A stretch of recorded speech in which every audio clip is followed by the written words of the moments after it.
and sisters, Angelo Tanzi, ATU, Local 726 from Staten Island. Thanks, John. You know, I got to say that this is a beautiful sight. So many people here on your own time, here to send a message to Washington, D.C. that they need to get involved in this fight. We can't win this fight in the city. We can't win it in the states. It has to be a national program with dedicated funding forever. Yeah. Not one shot, not this week, forever. They have to change the reauthorization bill to give more money to transit and much more money to operating.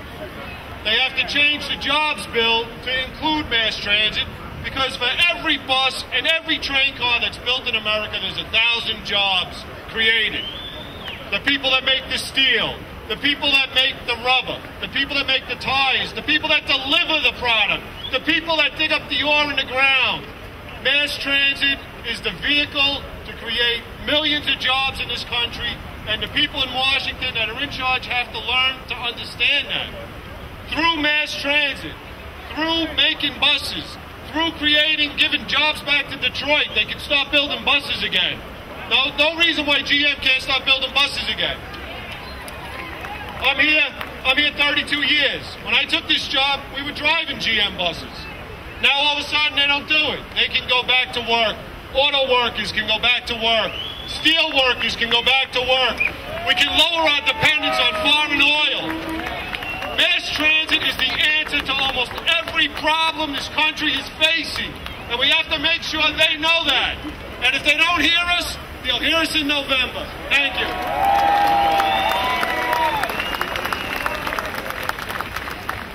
Brothers and sisters, we've heard a few speakers talk about the politicians that aren't helping us, that aren't helping mass transit. I want to introduce a congressman from Minnesota, Keith Ellison, who co-authored the Local Jobs for America bill. Thank you. All right, y'all, how you doing?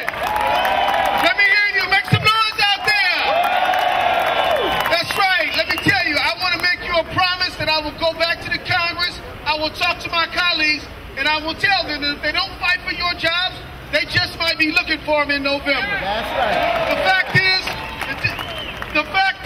we need some jobs out here. We need to keep the jobs we got, and we need to make some more jobs out there. We need to invest in jobs. We need to invest in the middle class, the working class of America, and that's all what we're doing here today.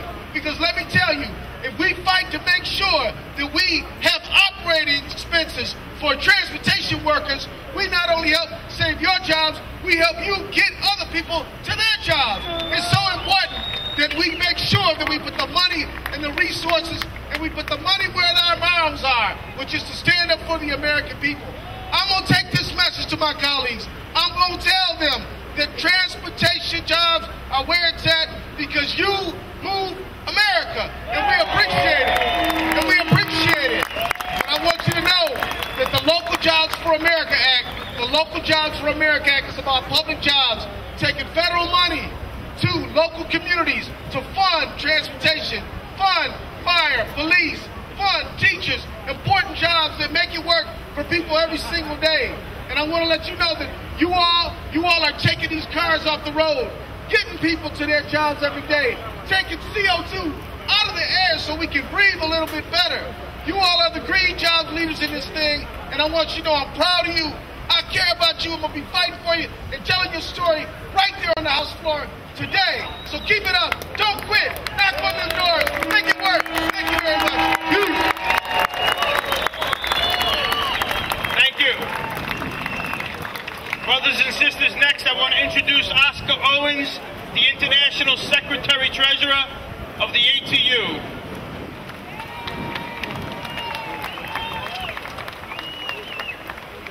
Let me carry on what my sister from 732 in Atlanta, Georgia said. I want to hear it better than you did it for us. Fired up! Fired up! Fired up! Fired up and ready to go.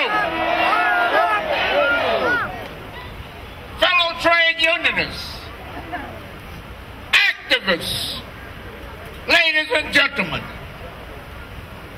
saying I am very proud of every one of you. We are in a fight, and we can win it.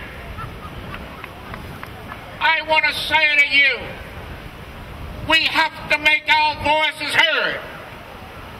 Our voice must be heard from the Bay Bridge in San Francisco. Our voices must be heard from the Colorado Rockies. Our voices must be heard from the Alleghenies of Pennsylvania. Our voice must be heard from Lookout Mountain in Tennessee. Our voices must be heard from the Iron Mountain at Birmingham, Alabama.